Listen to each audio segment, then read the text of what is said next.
Okay, last time we finished all about bris milah things. So the next thing I want to discuss, which is a very interesting concept about Jewish names. Normally by a bris, by a bris, you give a name. By a girl, you give a name at the Torah reading, Shabbos Torah reading. Now, according to both halacha and definitely according to Chassidus and Kabbalah, a name is a very important thing.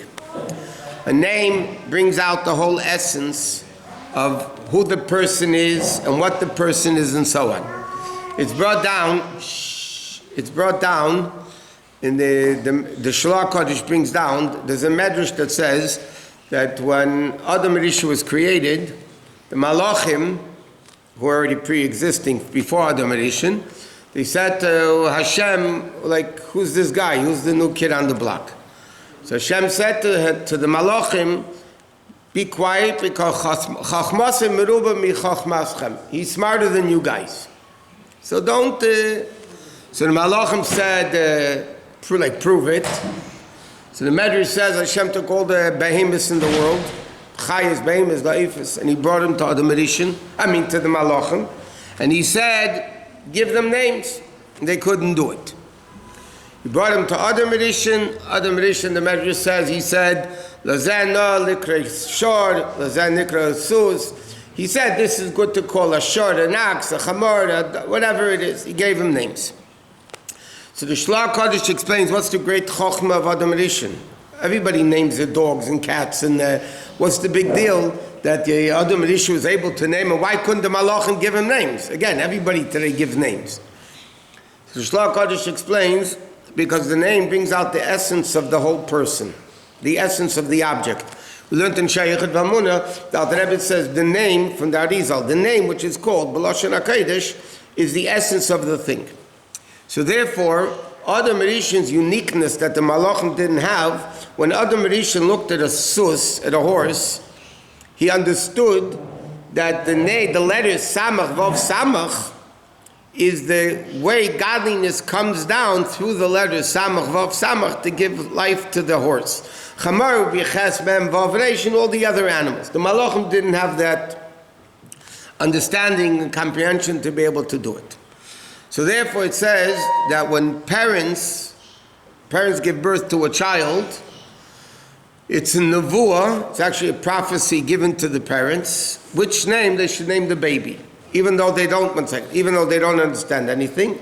But Hashem instills within the parents the ability, even though they're unaware of it, that they have this prophecy given to them by Hashem, what the name of the child should be, and that's the chayus of that particular child. So therefore, it's a very significant what? Was Adam Rishon greater in prophet? No, it says in Moshe Rabbeinu was the greatest Jewish prophet. The only one that was greater than him was Bilam. Bilam was a greater Navi than Moshe. Wow. That's what the Medrash says. It says, Leikam Navi Eid Bi Yisrael K'Moshe. It doesn't say Leikam Navi Od K'Moshe. Bi Yisrael K'Moshe.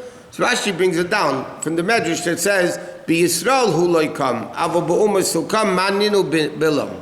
So Bilam was Yedei Das Salim. Bilam had an aspect of prophecy that Moshe Rabbeinu didn't have. In fact, it's interesting, whenever people ask the Rebbe what they should name their babies when they're born, the Rebbe said, I don't mix in, it's a prophecy given to the parents, they're the ones that know the names, and basically in practical, let's discuss practical reality.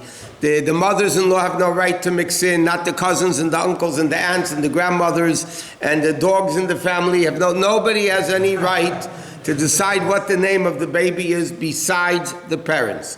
And therefore, according to halacha, what happens if both parents agree on a name? They want to give, a name. And the in-laws say, no, you can't name that. They're not obligated to listen to them. Older people, by the way, it's interesting, older people that came to the Rebbe by dollars, and they wanted a name, then the Rebbe many times did give them a name. But little kids that were born, he never gave names because it's a prophecy given to the parents. In fact, the Gemara says that Meir have a medayik b'shma. The Meir was meticulous with names, and Rabbi Yeshua ben Leit, Yeshua ben Karcha was medayik and names they bring down. So, in fact, there's a whole story in the Gemara that the Meir, a student came to the Meir, and the Meir asked him, "What's your name?" And he told him his name, and he told his students quietly, "Watch out from this guy. Don't trust him." And the student said, "No, it's such a great guy." And after a while, the Gemara tells a story. They were in the bathhouse, and the guy stole all their pants and all their clothing with everything in it. So he came to the Meir. The Meir said, he asked him, "How did you know?" He said, "I knew by his name what it meant." That doesn't mean you can't have an Avraham who's a tzaddik and Avraham who's a rasha. But there is a certain connection. Therefore, according to Kabbalah, any person that has the same name have some connection between themselves. All Avrahams, all Shimon, Yitzchak, Yaakov, whatever. They all have, the fact that they have the same name shows that this is the highest, they have a certain connection. You can have one the greatest tzaddik, one the greatest rasha. But it doesn't matter. So, therefore, everything in the world has its name. Okay. Now, when's the best time to give a name? So, by a boy, it's obviously at the time of a bris. A girl, so many people wait until Shabbos, but our minhag is that the first opportunity of Kriyas HaTorah that there is, like even if a baby is born early Monday morning, they would go Monday already and name the baby, or whatever. This is the first opportunity, because the entrance of the neshama in the body enters at a state of more and more and more. We learned many times, it said in Shchunarach, interestingly, the neshama starts coming in at conception, more at birth, more at naming and bris, boy or girl, and ultimately, completely, the neshama comes in at bar mitzvah and bas mitzvah. So therefore, the name is as soon as you could do it, the sooner the better. What? By a baby girl, does she have to be present? No. No. Now you have many times, this is an issue that happens today, you got to get a lot of calls about this, that there's a family, they didn't give a kid a bris. They don't want to give a kid a bris. But they should give him a Jewish name. So now the question is, are you allowed to give a Jewish name to a boy who didn't have a bris? So technically, one thing has nothing to do with the next. A bris is a bris, a name is a name. I mean, there's nothing to do. So technically, yeah, you can give a name without doing a bris.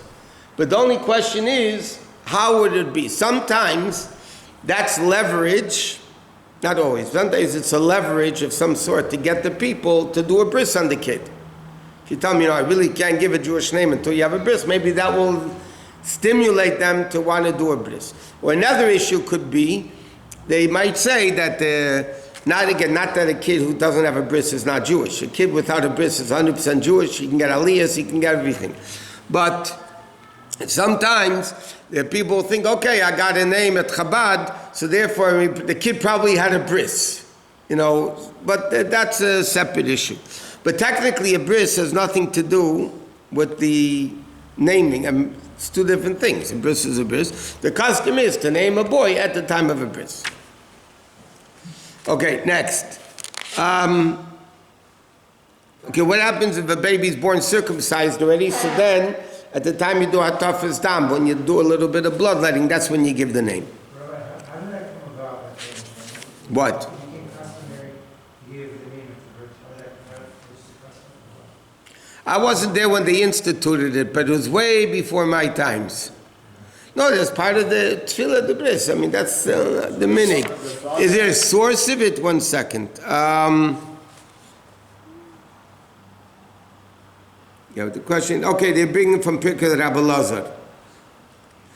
In Pirkei Rabbi Lazar, which is a medrash from Rabbi Lazar Agadol, he says, when Moshe Rabbeinu was born, his parents circumcised him when he was 8 days old, and they called him Yekutiel. Well, you guys would say Yekutiel, we say Yekusiel. But there's an old machlekes in the Gemara in Medrash. What was the real name of? Because Moshe Rabbeinu was given to him by Bas Pari. Right, Paro's daughter came and gave him the name Moshe. Kimin Amayim Mishisiu, which itself is a question the Mefarshim ask. She spoke Egyptian. Min Amayim Mishisiu. Moshe is a Hebrew name. How did she give him a name? So there's different Mefarshim. Some say that she spoke Hebrew because there were a lot of Jews in Egypt. So she called him Moshe based on the Hebrew name. And some Rishonim, and the Mefarshim of Chumash on the side over there say, I don't remember if it's Ramban or, but one of the Ramban Even Ezra, one of them say that she called him a name in Egyptian that in Hebrew means Moshe. What was that name? Yeah, there's but they still, you're right. According to some Midrashim, it says, Rashi says that he was Neilad Mol. Not everybody agrees with that though. But what was that Egyptian name? Something that in Egyptian sounds like, I don't speak Arabic. Sorry. Wasn't Miriam that suggested before? No.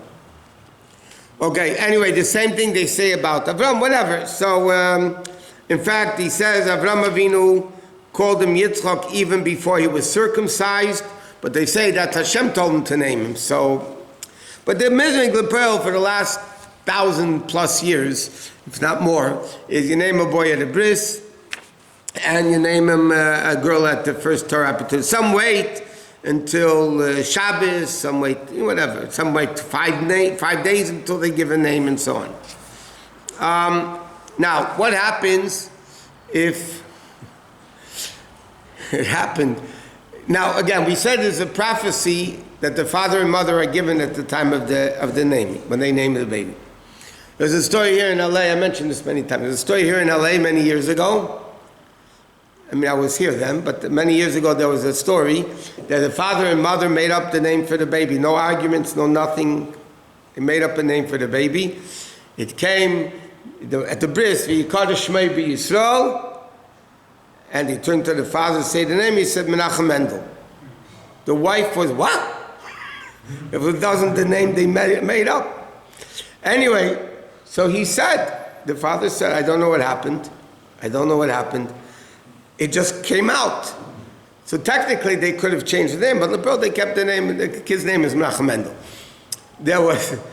There's other similar stories like that. What happened? I'll tell you where it's a sad story. I had this case also, it's really sad. A woman's pregnant, okay? Then they get divorced when she's pregnant. It's a bitter divorce. Now a kid's born. The father calls the kid one name, the mother calls the kid another name. This happened, by the way. It's not everyday occurrence, but it happened. I had a few cases like that. The father wanted to call the kid this name, and the mother wanted to call. So what do you do at the bris? What do you do if it's a girl at the baby naming? It's very complicated. You try to work. Maybe you give them both names, or whatever it is. But what happens, I had another time, somebody named his daughter, and he named her 2 names, and then somebody in the crowd realizes the mother's name is the same name. Not one of the 2 names.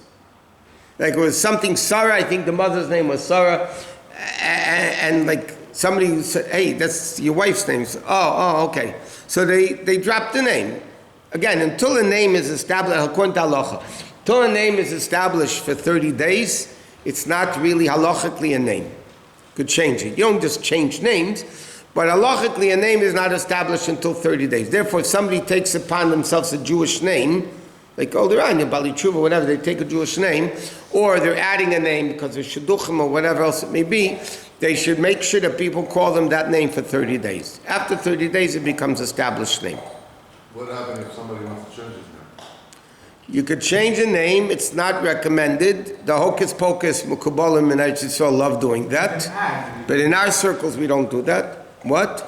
You can add a name. Can you delete the name? No, he's talking about changing a name. But I have a guy that his name is Nimrod. Nimrod? And he said, everybody told him to change it. He changed it to Avraham. But he didn't change it. Okay, there's ways of changing it. You could be done. You have a guy, Yishmael. You know, there's a great Kohen Gadol called Rabbi Yishmael. You don't find too many kids today called Yishmael. But in the Gemara, Rabbi Yishmael, Kohen Gadol, he was a Kohen Gadol. What? What happens if they name the baby one name, and then they always call him by the common name because of the Hebrew name, and then after 13, he asks and they tell him that's your name. So he goes on with that name, and then Okay, if you would have been here Shabbos afternoon, 10 years later, if you were here Shabbos afternoon by Q&A, we talked about that. Machat shin zeh meiser mer mer bei mein kim shvla gal teil, wir gehen gash mit das gut, wo gesagt